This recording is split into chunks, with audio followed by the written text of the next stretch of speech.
Assalamualaikum sahabat semuanya. Semoga kita senantiasa diberi kesehatan dan kelancaran rizkinya. Amin ya Rabbal Alamin. Bumi bulat atau datar? Diceritakan ada seorang musafir datang ke istana menemui Baginda Raja. Ia mengaku mempunyai teka-teki yang tidak pernah terpecahkan oleh siapapun. Baginda Raja yang memang suka dengan permainan tersebut meminta si musafir untuk menunjukkan teka-tekinya. "Apakah teka-tekimu berupa pertanyaan?" tanya Baginda Raja. "Bukan paduka yang mulia," jawab si musafir. "Baiklah, coba tunjukkan kepadaku, barangkali aku bisa menebaknya," balas Baginda Raja. Kemudian si musafir membuat garis lingkaran dengan menggunakan tongkatnya. "Silahkan paduka jawab," pinta si musafir. "Apa yang harus kujawab? Bukankah itu hanya sebuah lingkaran?" tanya Baginda Raja bingung. Jawabannya bukan dengan kata-kata paduka, tapi paduka harus membuat garis di antara lingkaran itu, jelas si musafir. Mendengar hal itu, Baginda Raja bertambah bingung. Akhirnya Baginda Raja mengundang para pejabat istana dan seluruh orang terpelajar untuk menjawab teka-teki yang aneh itu. Akan tetapi mereka semua tidak ada yang bisa menjawabnya. Jangankan untuk menebak, untuk memahami maksud teka-tekinya saja, mereka sama sekali tidak tahu. Hal ini membuat Baginda Raja menjadi marah. "Jika kalian tidak dapat menjawab teka-teki orang ini, maka akan aku berikan seluruh kekayaan kalian kepadanya," ancam Baginda Raja. Sontak seluruh pejabat istana dan orang-orang terpelajar pun mulai gelisah. Lalu mereka meminta waktu 24 jam untuk memahami teka-teki tersebut. Baginda Raja pun menyetujui permintaan mereka. Namun setelah sehari berlalu, mereka masih saja belum menemukan solusinya. "Apakah kalian sudah mendapatkan jawabannya?" tanya Baginda Raja. "Ampun paduka yang mulia, kami sangat bingung. Jangankan untuk menjawab teka-tekinya, memahami maksudnya saja kami tidak tahu," jawab salah satu dari mereka. "Tapi saya punya solusinya paduka. Sebaiknya kita undang saja Abu Nawas. Saya kira tidak ada seorang pun kecuali dia yang dapat memberikan jawaban dengan tepat untuk teka-teki seperti ini," kata mereka melanjutkan. "Baiklah, sekarang kalian cari Abu Nawas dan bawa dia ke sini," perintah Baginda Raja. Mereka pun pergi ke rumah Abu Nawas untuk meminta pertolongan. Di depan Abu Nawas, para pejabat istana ini mengadukan permasalahan yang mereka hadapi. "Tolonglah kami Abu Nawas, kalau sampai teka-teki ini tidak terjawab, seluruh harta kekayaan kami akan diberikan kepada musafir itu," pinta mereka. "Kalau aku bisa menjawabnya, apa yang akan aku dapatkan?" tanya Abu Nawas. "Kami akan membelikanmu keledai yang bagus. Nanti kami akan mengajakmu ke pasar hewan. Kamu boleh pilih keledai mana yang kamu sukai," jawab mereka. Mengetahui hadiah yang akan didapatkan, Abu Nawas seketika menjadi semangat. "Oke, ayo kita ke istana sekarang," ajak Abu Nawas. Mereka pun lalu berangkat bersama-sama. Sesampainya di sana, Abu Nawas langsung menghampiri si musafir. "Tunjukkan kepadaku teka-tekimu, aku siap menjawabnya," pinta Abu Nawas. Orang musafir itu segera membuat garis lingkaran dengan tongkatnya, kemudian menatap Abu Nawas. Tanpa ragu-ragu, Abu Nawas menarik sebuah garis di tengah-tengah lingkaran dan membelahnya menjadi dua. Lalu, si musafir membuat garis lingkaran lainnya. Kali ini, Abu Nawas menjawabnya dengan membuat garis dan memecahnya menjadi 4 bagian sama rata. Kemudian Abu Nawas berkata kepada si musafir sambil menunjuk satu bagian. Satu bagian ini adalah tanah, dan 3 bagian lainnya adalah air. Mendengar perkataan tersebut, musafir itu tahu bahwa Abu Nawas memahami maksudnya. Ia pun memuji kecerdasan Abu Nawas di hadapan Baginda Raja dan para menteri istana. Akan tetapi teka-tekinya tidak berhenti sampai di situ. Si musafir meletakkan punggung tangannya di atas lantai dengan jari-jarinya menunjuk ke arah langit. Abu Nawas pun melakukan sebaliknya. Ia meletakkan jari-jarinya menghadap ke tanah dan punggung tangannya di atas. Untuk kedua kalinya, si musafir memuji Abu Nawas. Lalu ia berkata kepada Baginda Raja, "Paduka Raja seharusnya bangga memiliki orang pandai seperti dia." Baginda Raja pun menjawab, "Aku sungguh bingung dan tidak tahu maksud dari teka-teki yang kau berikan dan jawaban yang Abu Nawas berikan." Kemudian si musafir menjelaskan, "Begini Paduka yang mulia, aku menggambar sebuah lingkaran. Maksudnya hamba menunjukkan bahwa bumi itu adalah bulat." Abu Nawas lalu menjawabnya dengan membelah garis lingkaran itu menjadi 2 bagian. Dia hendak menunjukkan kepadaku bahwa dia juga percaya bahwa bumi memang bulat. Makanya dia membelahnya menjadi 2 bagian untuk menunjukkan arah utara dan selatan. Dan garis lingkaran yang aku buat kedua, Abu Nawas lalu membelahnya menjadi 4 bagian. Dia juga mengatakan kepadaku, 1 bagian adalah tanah dan 3 bagian lainnya adalah air. Apa yang dikatakan Abu Nawas adalah benar.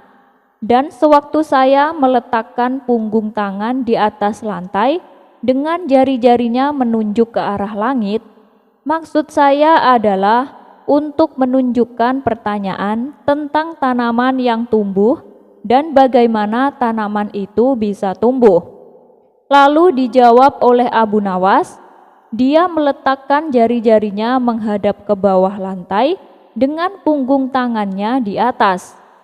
Maksudnya adalah dia ingin menunjukkan bahwa jawabannya adalah hujan dan sinar matahari. Setelah mendengar penjelasan tersebut, Baginda Raja tak habis pikir. "Seumur-umur aku baru tahu teka-teki itu. Ini sangat membingungkan, tapi penuh makna dan sama sekali tak terpikirkan olehku. Hanya orang-orang tertentu saja yang bisa menjawabnya," ujar Baginda Raja. "Nah, oleh karena itulah, Paduka semestinya bangga di negeri Paduka ada orang cerdas seperti Abu Nawas." Timpal si musafir karena salut dengan kecerdasan Abu Nawas. Baginda Raja kemudian memberinya hadiah berupa pundi-pundi uang. Sementara para pejabat istana yang terselamatkan oleh Abu Nawas mengucapkan terima kasih dan memberikannya seekor keledai. Duduk di singgasana raja. Kecerdikan akal dan pikiran Abu Nawas sudah tersebar di seluruh penjuru kerajaan yang dipimpin oleh Raja Harun ar-Rasyid. Bahkan raja sendiri pun mengakui kehebatan Abu Nawas hingga mengajaknya tinggal di istana. Raja Harun telah memberikan kebebasan kepada Abu Nawas untuk keluar masuk istana tanpa prosedur yang berbelit. Dengan hadirnya Abu Nawas di istana, maka raja dapat setiap saat meminta pertimbangan, pendapat kepada Abu Nawas dalam setiap keputusannya sebagai penasehat kerajaan. Namun, tampaknya kali ini Abu Nawas mulai bosan tinggal di istana. Ia tidak terbiasa hidup berfoya-foya. Meskipun semua yang diinginkan selalu tersedia, namun Abu Nawas memilih ingin tinggal di luar istana. Ia rindu sekali untuk menggarap sawah dan merawat hewan ternaknya. Dari sinilah kemudian muncul dalam pikiran Abu Nawas untuk keluar dari istana. Diputarlah otaknya untuk mencari alasan agar ia bisa keluar. Setelah semalaman dipikirkan, Abu Nawas menemukan cara jitu untuk keluar dari lingkungan istana. Pada keesokan harinya, ia sengaja bangun pagi-pagi sekali, kemudian pergi ke ruang utama istana. Saat itu suasana masih sepi, hanya terdapat beberapa pengawal. Raja Harun sendiri masih terbaring di tempat tidurnya. Pada saat itulah Abu Nawas mendekati singgasana raja dan mendudukinya. Tak hanya itu saja, Abu Nawas juga mengangkat kaki dan menyilangkan salah satu kakinya, seolah-olah dialah rajanya. Melihat kejadian itu, beberapa pengawal kerajaan terpaksa menangkap Abu Nawas. Mereka menilai bahwa siapapun tidak berhak duduk di singgasana raja kecuali Raja Harun sendiri.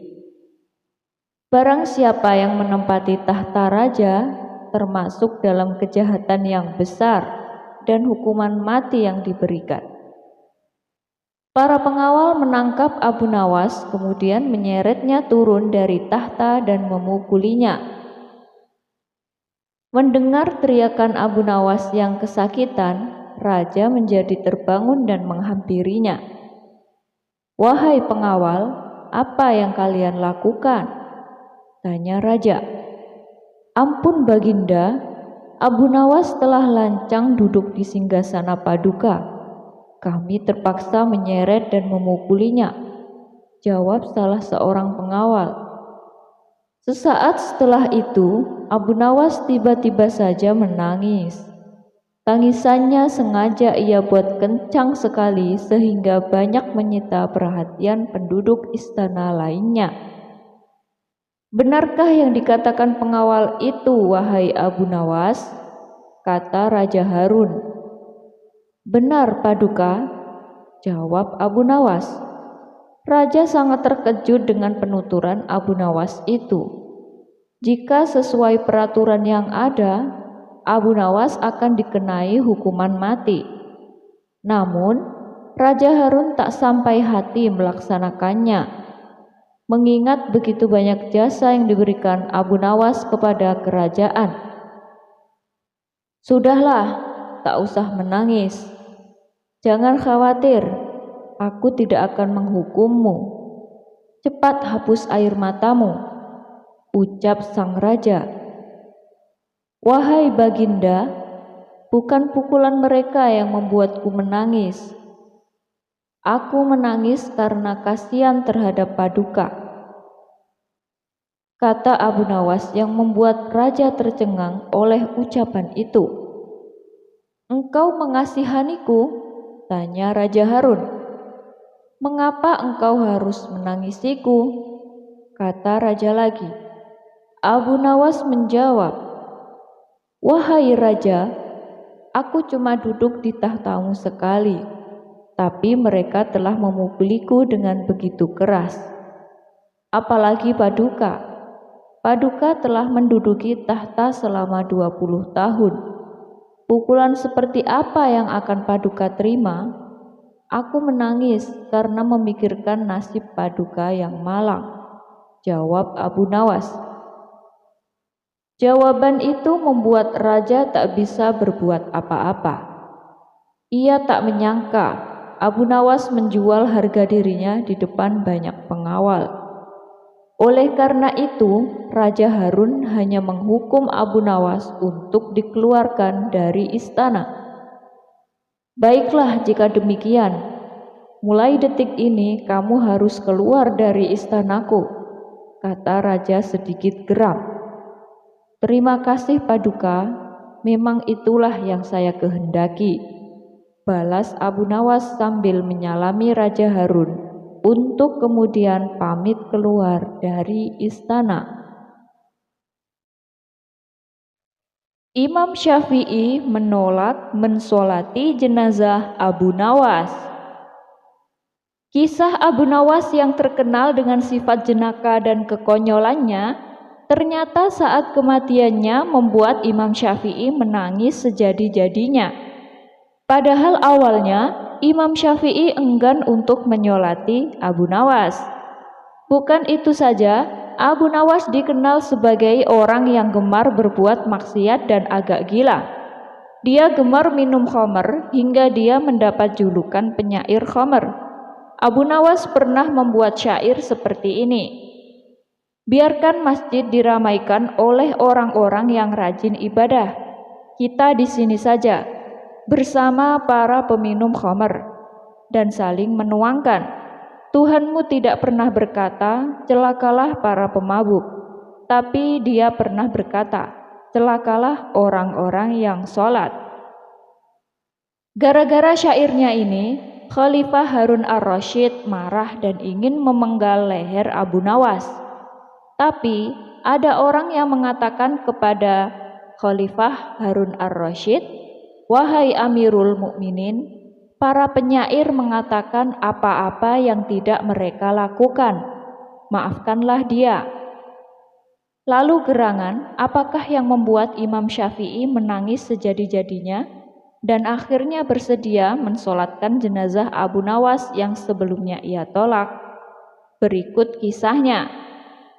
Menurut satu riwayat, ketika Abu Nawas meninggal dunia, Imam Syafi'i tidak mau mensolati jenazahnya. Namun, ketika jasad Abu Nawas hendak dimandikan, di kantong baju Abu Nawas ditemukan secarik kertas bertuliskan syair berikut ini.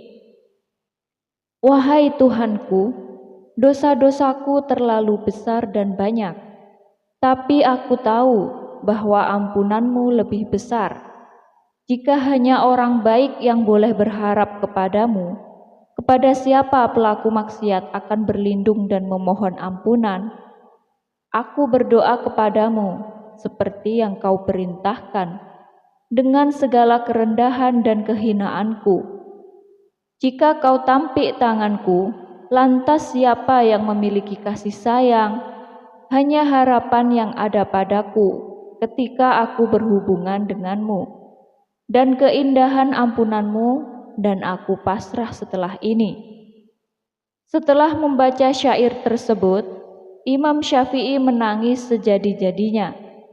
Dia pun bergegas langsung mensolati jenazah Abu Nawas bersama orang-orang yang hadir. Menanak nasi di atas pohon, cara Abu Nawas memperjuangkan keadilan bagi si miskin. Alkisah, ada seorang saudagar di Baghdad yang mempunyai sebuah kolam yang airnya terkenal sangat dingin. Konon, tidak seorang pun yang tahan berendam di dalamnya berlama-lama, apalagi hingga separuh malam. Siapa yang berani berendam semalam di kolamku, aku beri hadiah 10 ringgit, kata saudagar itu menyebar sayembara. Ajakan tersebut mengundang banyak orang untuk mencobanya. Namun, tidak ada yang tahan semalam. Paling lama hanya mampu sampai sepertiga malam. Pada suatu hari, datang seorang pengemis kepadanya. Maukah kamu berendam di dalam kolamku ini semalam? Jika kamu tahan, aku beri hadiah 10 ringgit, kata si saudagar. Baiklah, akan kucoba, jawab si pengemis. Kemudian dicelupkannya kedua tangan dan kakinya ke dalam kolam. Memang air kolam itu dingin sekali. Boleh juga, katanya kemudian. Kalau begitu, nanti malam kamu bisa berendam di situ, kata si saudagar. Menanti datangnya malam, si pengemis pulang dulu ingin memberitahu anak istrinya mengenai rencana berendam di kolam itu. Istriku, kata si pengemis sesampainya di rumah, bagaimana pendapatmu bila aku berendam semalam di kolam saudagar itu untuk mendapat uang 10 ringgit? Kalau kamu setuju, aku akan mencobanya. Setuju, jawab si istri mengiyakan. Moga-moga Tuhan menguatkan badanmu. Kemudian pengemis itu kembali ke rumah saudagar. Nanti malam jam 8 kamu boleh masuk ke kolamku dan boleh keluar jam 6 pagi, kata si saudagar. Jika tahan, akan kubayar upahmu. Setelah sampai waktunya, masuklah si pengemis ke dalam kolam.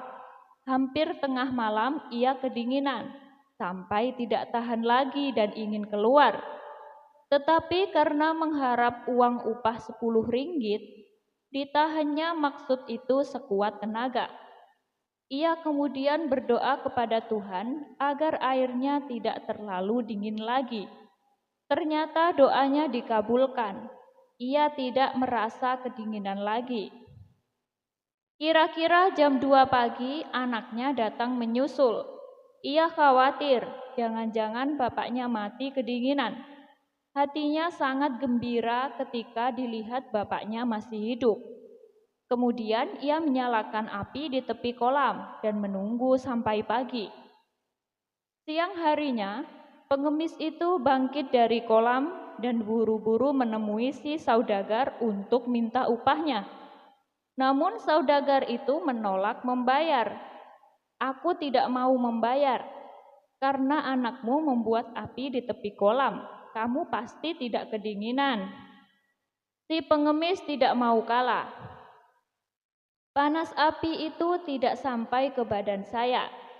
Selain apinya jauh, saya kan berendam di air. Masa api bisa masuk ke dalam air? Aku tetap tidak mau membayar upahmu, kata saudagar itu ngotot. Sekarang terserah kamu, mau melapor atau berkelahi denganku. Aku tunggu. Dengan perasaan gondok, pengemis itu pulang ke rumah. Sudah kedinginan setengah mati, tidak dapat uang lagi, ucapnya dengan hati masyghul. Ia kemudian mengadukan penipuan itu kepada seorang hakim. Hakim itu malah membenarkan sikap sang saudagar. Lantas ia berusaha menemui orang-orang besar lainnya untuk diajak bicara. Namun ia tetap disalahkan juga. Kemana lagi aku akan mengadukan nasibku ini, kata si pengemis dengan nada putus asa. Ya Allah, Engkau jugalah yang tahu nasib hambamu ini. Mudah-mudahan tiap orang yang benar Engkau menangkan. Doa keluh kesahnya dalam hati.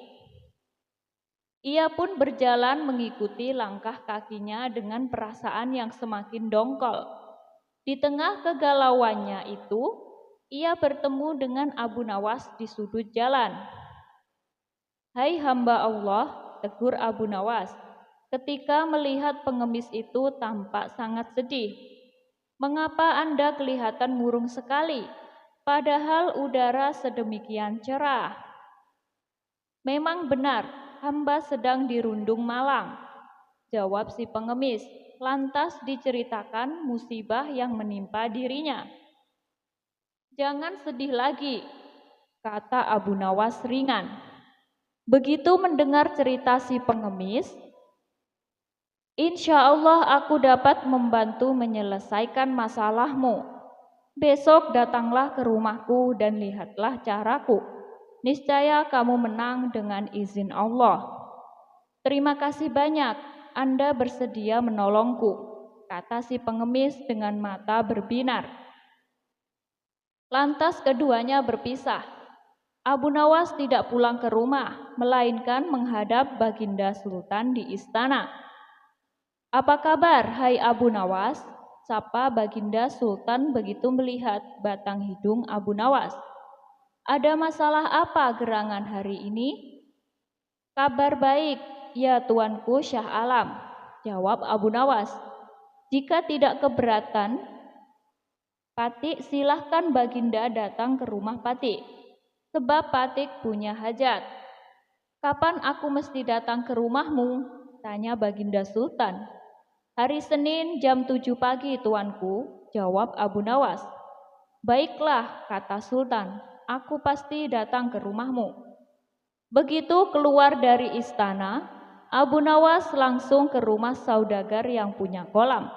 Kemudian ke rumah Tuan Hakim dan pembesar-pembesar lainnya yang pernah dihubungi oleh si pengemis. Kepada mereka Abu Nawas menyampaikan undangan untuk datang ke rumahnya Senin depan.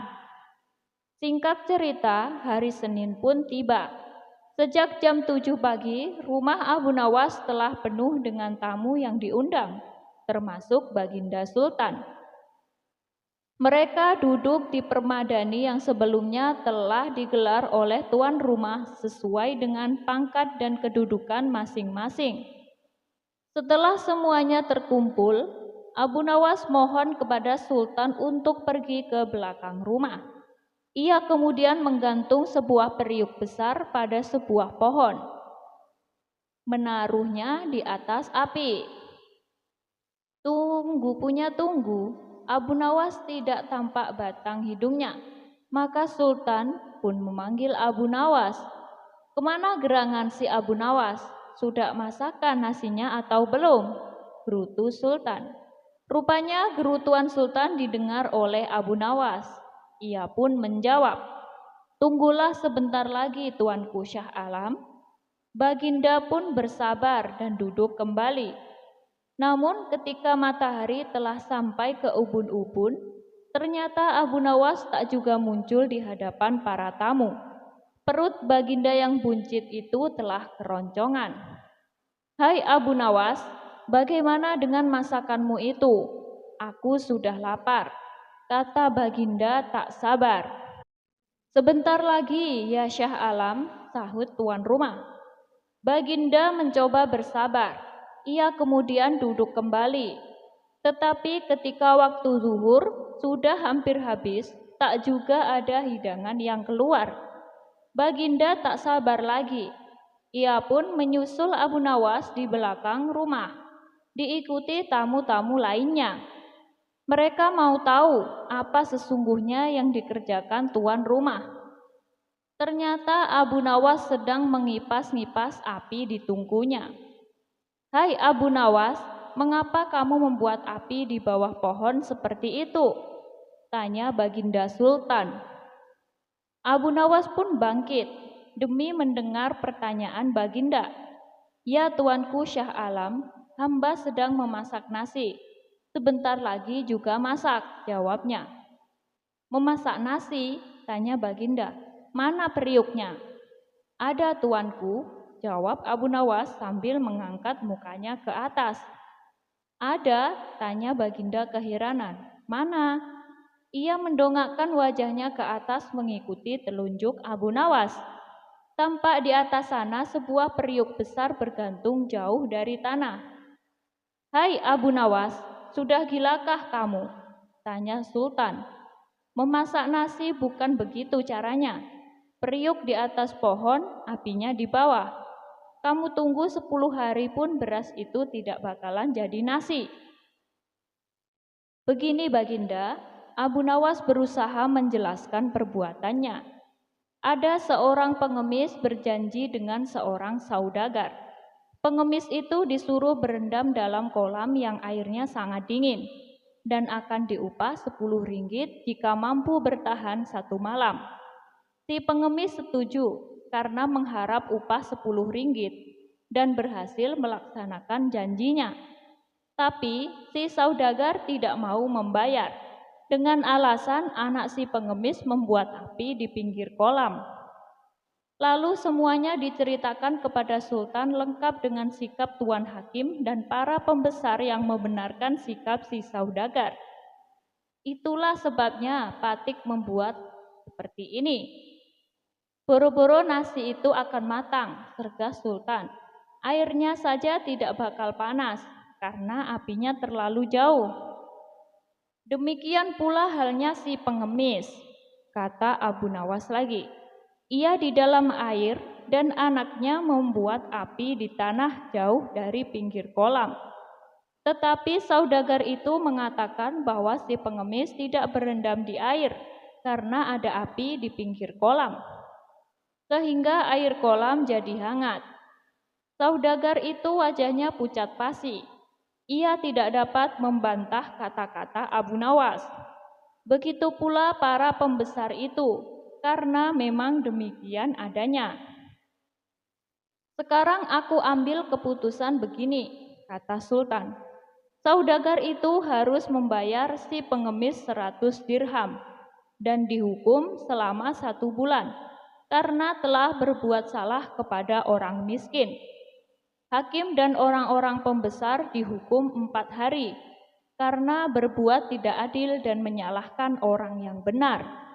Saat itu juga si pengemis memperoleh uangnya dari si saudagar.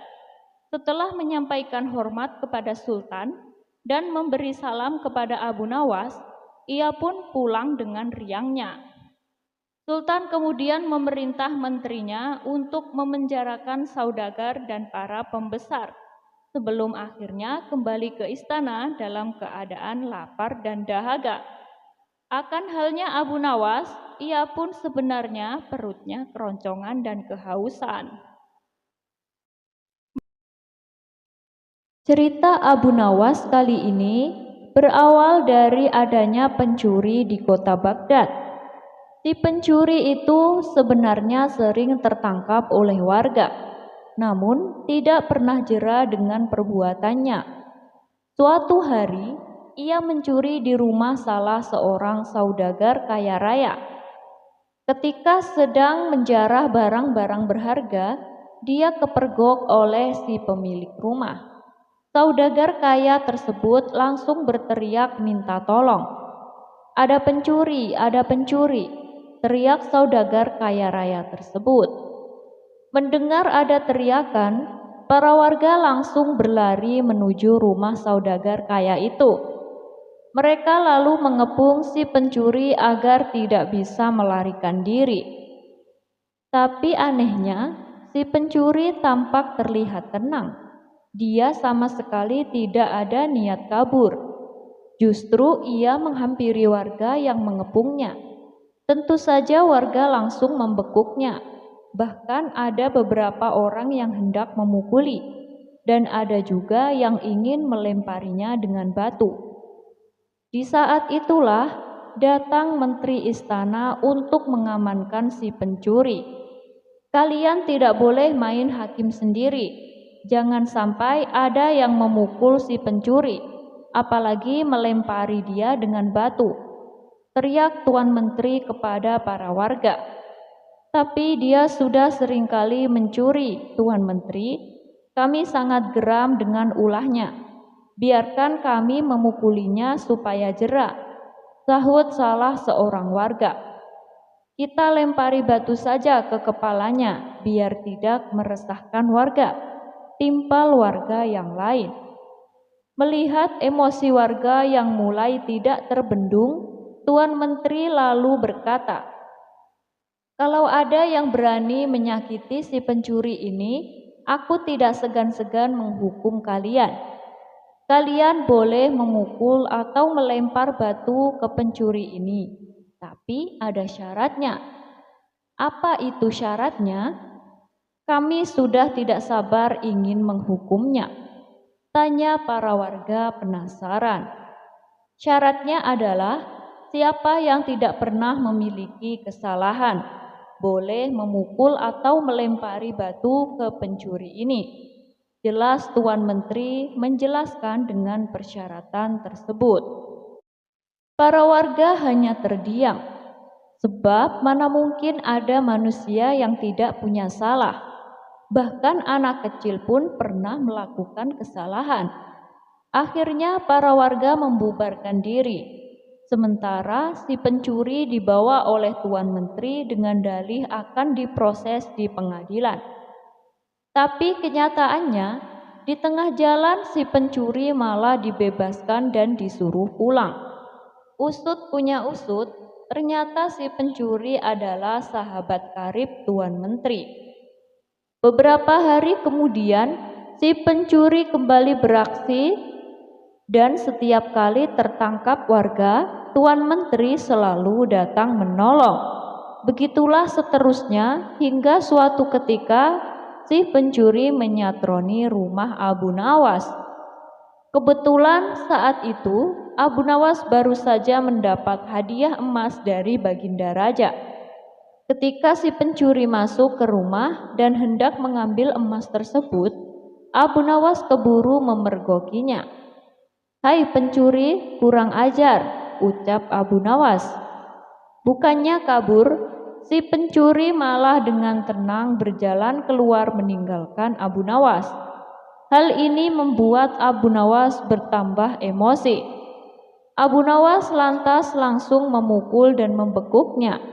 Si pencuri pun berteriak kesakitan. Mendengar ada kegaduhan di rumah Abu Nawas, warga-warga pun segera berdatangan. "Ada apa, Abu Nawas?" tanya salah satu warga. "Orang ini hendak mencuri di rumahku," jawab Abu Nawas. "Lagi-lagi dia, seakan tidak ada kapoknya," ucap salah satu warga.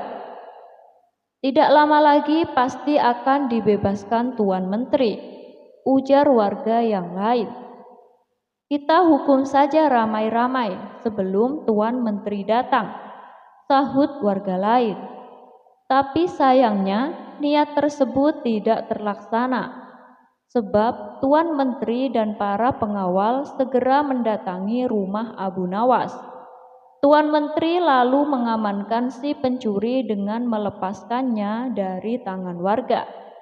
Si pencuri kini berdiri di samping Tuan Menteri. "Sudah saya peringatkan berkali-kali, kalian tidak boleh main hakim sendiri. Kalau ada yang berani menyakitinya, aku tidak segan-segan menghukum kalian," ancam Tuan Menteri kepada para warga. Tapi bagi siapa saja yang tidak pernah memiliki kesalahan selama hidupnya, boleh memukul atau melempar batu ke pencuri ini. "Ayo, silakan bila kalian merasa sok suci," bentak Tuan Menteri. Mendengar itu, para warga pun terdiam seketika. Tapi tidak bagi Abu Nawas. Diam-diam ia mengambil 2 batu besar lalu dilemparkan ke arah langit secara bersamaan. Saat 2 batu tersebut kemudian turun ke bawah, masing-masing mengenai kepala si pencuri dan Tuan Hakim. Sontak si pencuri langsung pingsan jatuh tersungkur. Dari kepalanya keluar darah bercucuran. Begitu juga dengan Tuan Menteri. Meski tidak pingsan, dia mengalami sakit yang luar biasa dari kepalanya, hingga bercucuran darah cukup banyak. "Kurang ajar, siapa yang berani berbuat lancang melempar batu?" teriak Tuan Menteri penuh emosi. Dikarenakan takut menjadi sasaran amukan Tuan Menteri, orang-orang di sana lalu menunjuk bahwa Abu Nawaslah pelakunya. "Kurang ajar kau, Abu Nawas, kau akan mendapat hukuman berat," bentak Tuan Menteri. "Salahku di mana? Kenapa tiba-tiba aku dihukum?" tanya Abu Nawas berpura-pura. "Kamu telah berani melempari kepalaku dengan batu," jawab Tuan Menteri. "Oh itu, bukankah tadi Tuan Menteri mengatakan sendiri, siapa saja yang tidak pernah bersalah selama hidupnya boleh melempari si pencuri dengan batu," balas Abu Nawas. "Jadi kau merasa kalau kamu tidak pernah berbuat salah? Jangan sok suci kamu, Abu Nawas," hardik Tuan Menteri. "Justru itu, karena aku orang yang pernah berbuat salah, Makanya aku minta bantuan malaikat langit. Aku berikan dia 2 batu dengan cara melemparkannya ke atas. Ketika malaikat langit mengembalikan batu itu ke bawah, ternyata yang kena bukan hanya pencuri, tapi Tuan Menteri juga ikut kena. Mungkin malaikat langit lebih tahu bila selama ini Tuan Menteri bersekongkol dengan si pencuri, kata Abu Nawas. Mendengar itu, Tuan Menteri tidak bisa berkata apa-apa, tapi memendam amarah kepada Abu Nawas. Tuan Menteri ingin menghukumnya saat itu juga, karena perkataan yang diucapkan Abu Nawas hanya dibuat-buat. Belum sempat Tuan Menteri memerintahkan pengawal untuk menangkap, tiba-tiba Abu Nawas berkata lagi, kalau besok-besok dia sampai kedapatan mencuri lagi dan Tuan Menteri menolong dengan alasan akan mengamankannya, maka batu ini bukan hanya akan aku berikan kepada malaikat langit, tapi akan aku berikan juga kepada Baginda Raja, ancam Abu Nawas. Mendengar perkataan tersebut, nyali Tuan Menteri mendadak ciut. Tuan Menteri yang tadinya bersikap garang mendadak berubah menjadi santun, sebab tahu betul betapa dekatnya Abu Nawas dengan Baginda Raja. Maafkan aku, Tuan Abu Nawas, aku pastikan kali ini si pencuri akan mendapat hukuman, kata Tuan Menteri. Sejak saat itulah akhirnya si pencuri menjadi jera dan tidak mengulangi perbuatannya, karena Tuan Menteri sudah tidak berani melindunginya. Abu Nawas dan bangau ajaib. Ada yang aneh dengan yang dibawa Abu Nawas kali ini, sehingga membuat Baginda Raja Harun ar-Rasyid bertanya-tanya dan sempat membenarkan alasan Abu Nawas. Berikut kisah lengkapnya. Sudah menjadi agenda rutin, Baginda Raja mengadakan pesta untuk menyambut hari jadi kota Baghdad. Pada hari itu semua rakyatnya diundang dan dipersilahkan hadir untuk menyantap makanan sesuka hati mereka. Dan tentu saja Abu Nawas diikutsertakan dalam acara tersebut.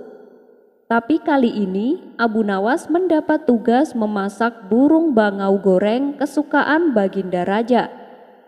Hari yang ditunggu-tunggu pun tiba. Saat itu suasana istana sangat meriah sekali. Orang-orang berkumpul tanpa ada batasan, baik kaya maupun miskin. Namun saat pesta sudah dimulai, Baginda Raja terlihat gelisah. Padahal orang-orang sudah ramai menyantap hidangan. Akan tetapi Baginda Raja tetap diam di kursi kebesarannya. Lalu salah satu menteri yang melihat kegelisahan raja itu pun mendekatinya dan bertanya, "Paduka yang mulia, kenapa Paduka terlihat gelisah? Apa Paduka kurang sehat?" tanya sang menteri.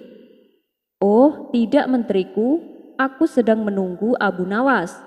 Tapi sampai sekarang kok belum datang juga ya?" ucap Baginda Raja. "Paduka sendiri apa sudah mengundang Abu Nawas untuk datang?" tanya menteri itu kembali. "Sudah, aku sudah mengundangnya," jawab Baginda Raja. "Malah aku menyuruhnya untuk masak burung bangau kesukaanku," imbuh Baginda Raja. Sang menteri lantas berkata kepada Baginda Raja, "Ya, kita tunggu dia sebentar lagi Paduka, Abu Nawas pasti datang." Sementara itu, Abu Nawas yang sudah selesai memasak burung bangau di rumah mulai bersiap-siap untuk membawanya ke istana. "Waduh, langit mulai gelap. Ini sebentar lagi pasti turun hujan. Aku harus cepat-cepat sampai ke istana," kata Abu Nawas sambil membawa hidangan burung bangau goreng pesanan Baginda Raja. Dan karena perjalanan yang ditempuh Abu Nawas lumayan jauh, di tengah jalan Abu Nawas merasakan lapar. Ini perut udah gak bisa diajak kompromi lagi. ujar Abu Nawas sambil memegang perutnya menahan lapar. Mau tak mau, Abu Nawas memakan sedikit bangau goreng yang dibawanya untuk menunda rasa laparnya. Ia memilih bagian paha burung bangau itu untuk dimakan. Dan kini si bangau goreng itu hanya mempunyai satu paha. Singkat cerita, sampailah Abu Nawas di istana. Baginda Raja langsung terlihat ceria melihat kedatangan Abu Nawas. "Abu Nawas, kenapa lama sekali kamu? Cepat bawa ke sini makanan kesukaanku," ucap Baginda Raja kepada Abu Nawas. Abu Nawas pun lantas memberikan nampan yang berisi hidangan burung bangau goreng yang dimasaknya dari rumah. Tapi saat nampan hidangan dibuka, Baginda Raja merasa heran karena mendapati burung bangau goreng kesukaannya hanya mempunyai satu paha. Ia pun lantas bertanya kepada Abu Nawas, "Abu Nawas, ini kenapa pahanya cuma satu?" Tanpa merasa berdosa, Abu Nawas menjawab, "Ampun Paduka, burung bangau di sini memang aneh Paduka, rata-rata kakinya cuma satu. Kalau Paduka tidak percaya, coba Paduka lihat sendiri burung bangau yang di pinggiran kolam taman istana itu. Tuh kan, mereka berdiri hanya dengan satu kaki," ujar Abu Nawas sambil menunjuk burung bangau yang memang sedang berdiri dengan satu kaki. Baginda Raja pun hanya manggut-manggut mendengar ucapan Abu Nawas. Kebetulan cuaca saat itu langit sedang mendung gelap. Tidak lama kemudian terdengar suara petir menyambar. Spontan beberapa burung bangau yang ada di kolam taman istana menjadi kaget dan ketakutan. Lantas burung bangau itu mengeluarkan satu kaki yang sedari tadi ditutupi oleh sayapnya, hingga tampaklah kedua kakinya. Melihat hal itu, Baginda Raja langsung berkata, "Wah, kamu bohong Abu Nawas, mana ada burung bangau kakinya cuma satu. Tuh kamu lihat, kedua kakinya nampak semua," ujar Baginda Raja sambil menunjuk ke arah burung bangau yang sedang berdiri dengan kedua kakinya di pinggiran kolam istana. Melihat fakta itu, lantas Abu Nawas menyerah. Oh tidak, tanpa perlu berpikir lama, dengan entengnya Abu Nawas menjawab, "Begini loh Paduka, memang ada kalanya rasa takut yang berlebihan itu menyebabkan keajaiban Paduka. Burung bangau itu tadi ketakutan setengah mati karena mendengar suara petir. Akhirnya secara ajaib kakinya menjadi dua. Paduka sendiri juga begitu. Yang biasanya Paduka berjalan dengan dua kaki, tapi ketika merasa sangat takut di ruangan yang gelap, pasti Paduka akan berjalan dengan 4 kaki, merangkak karena ketakutan," balas Abu Nawas tak mau kalah. Baginda Raja hanya tersenyum dengan jawaban Abu Nawas itu. Kecerdikan Abu Nawas dalam mengolah kata itu sudah cukup membuat dirinya bahagia. Dan setelah makan bangau goreng bersama Abu Nawas, Baginda Raja bergabung dengan warganya untuk menikmati pesta rakyat tersebut. Abu Nawas dan musik yang bikin emosi. Pada suatu hari, Abu Nawas diminta Baginda Raja untuk memecahkan persoalan yang sedang menimpa kerajaan. Berkat kecerdikan dan kecerdasan yang dimiliki, tak butuh waktu lama Abu Nawas berhasil menyelesaikannya. Namun begitu masalah sudah terselesaikan, ia kembali diberi tugas yang lain dan begitulah seterusnya.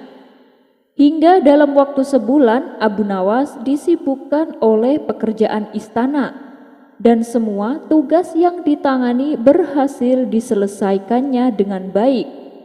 Raja pun merasa puas dengan kinerja Abu Nawas. Baginda Raja lalu berkata, "Wahai Abu Nawas, aku tahu kau letih dan capek atas tugas-tugas yang aku berikan dan sepertinya kau butuh istirahat. Abu Nawas, mulai besok kau boleh libur dan ini uang 1.000 dinar sebagai upah untukmu. Mendengar hal itu, Abu Nawas senang bukan main. Terima kasih Paduka yang mulia, balas Abu Nawas. Ia pun segera pulang ke rumah dan menghabiskan waktunya hanya untuk beristirahat. Namun ketika ia mulai rebahan, terdengar suara berisik dari rumah Abu Jahil. Rupanya ia dan teman-temannya sedang asyik memainkan alat musik rebana. Kebisingan suara yang ditimbulkan membuat Abu Nawas kesal. Istirahatnya menjadi terganggu. Abu Nawas pun mencoba untuk bersabar. Tapi di hari berikutnya, Abu Jahil dan kawan-kawannya kembali memainkan rebana hingga larut malam dan begitulah seterusnya. Keinginan Abu Nawas untuk bisa istirahat dengan tenang tak dapat ia rasakan. Kalau ia menghardik mereka, tentu akan membuatnya tidak terima dan Abu Jahil justru akan memanfaatkan ini untuk mengerjai dirinya. Ia pasti akan semakin keras memainkan musik rebana. Akhirnya Abu Nawas memutuskan untuk berbicara dengan mereka.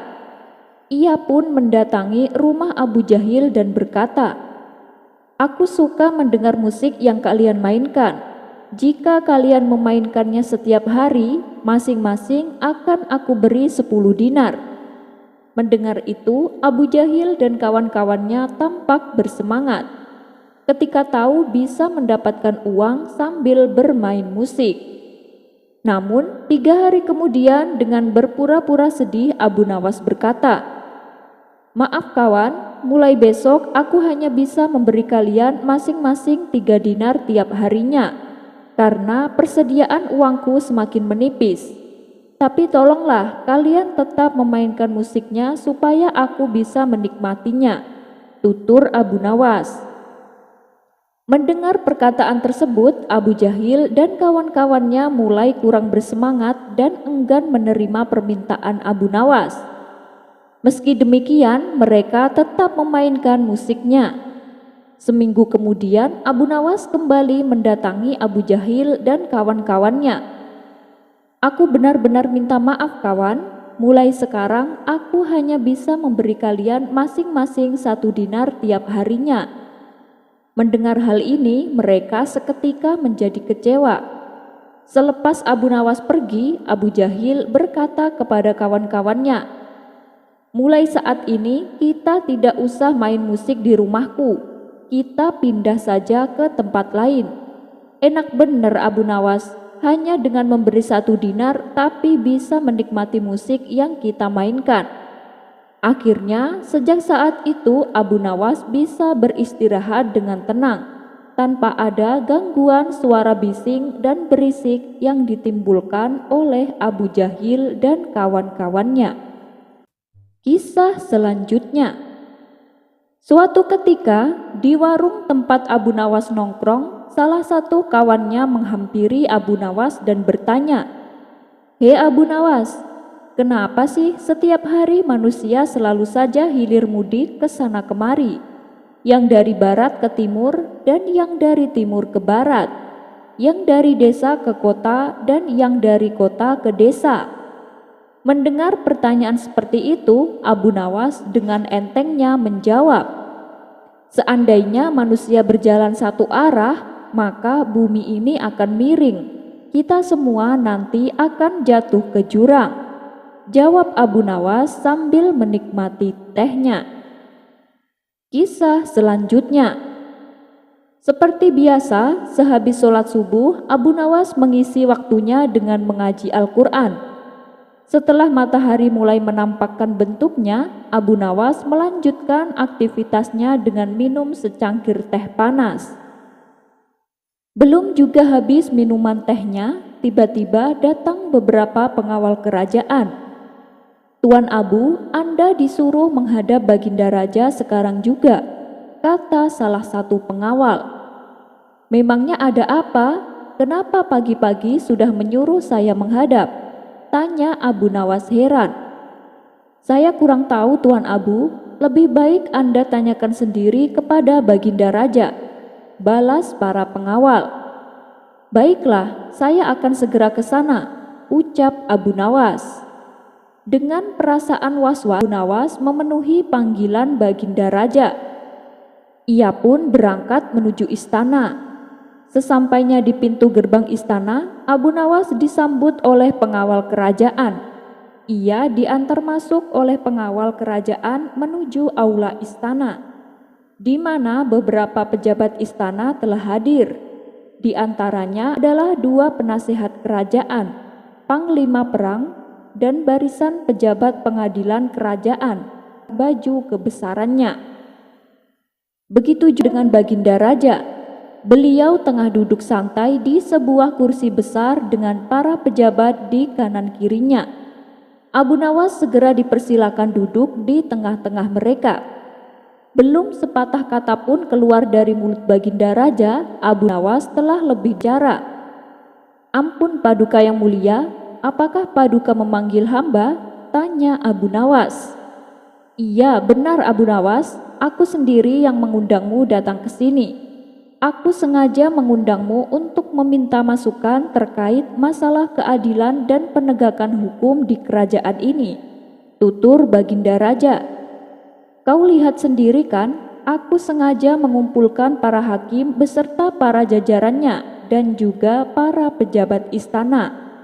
Dari sedikit kebijaksanaan dan kearifanmu kepada kami, saya yakin kamu tahu kalau selama ini penegakan kebenaran dan keadilan di wilayah kerajaan ini belum berjalan maksimal. Kami berharap mendapat wejangan-wejangan darimu," kata Baginda Raja melanjutkan. Mendengar hal itu, Abu Nawas merasa lega. Ternyata Baginda Raja memang benar-benar membutuhkan bantuanku, batin Abu Nawas.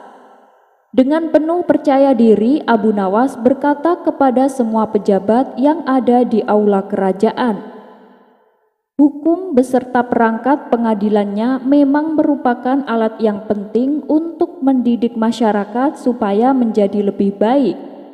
Akan tetapi begini Paduka, rakyat dan para pejabat, khususnya hakim Anda, saya kira perlu banyak berlatih untuk mengenali sisi lebih dalam dari sebuah kebenaran. Sebab kebenaran pada sisi yang lebih dalam sangat memiliki perbedaan tipis dengan kebenaran yang terlihat dari sisi permukaannya," tutur Abu Nawas dengan ekspresi yang meyakinkan. "Baiklah, jika saranmu seperti itu, aku perintahkan kepadamu untuk memberi contoh supaya rakyat dan pejabat-pejabat istana bisa melihat dan mengenali kebenaran seperti yang kamu maksud. Dan semoga dengan caramu itu para pejabat dan rakyat bisa menerapkan dan mengenali kebenaran tersebut," balas Baginda Raja. "Baiklah Paduka yang mulia, beri saya waktu untuk menunjukkan hal itu," pinta Abu Nawas. Abu Nawas kemudian pamit undur diri dan pulang ke rumahnya. Perlu diketahui, untuk memasuki ibu kota kerajaan terdapat sebuah jembatan besar yang dilengkapi pintu gerbang utama, dan itu satu-satunya akses bagi warga untuk keluar masuk ibu kota kerajaan. Pada sisi kanan di bagian dalam pintu gerbang tersebut berdiri sebuah tiang gantungan besar. Pada suatu pagi, komandan prajurit penjaga pintu gerbang beserta pasukannya sedang sibuk bersiap-siap memeriksa orang-orang yang hendak masuk ke ibu kota kerajaan.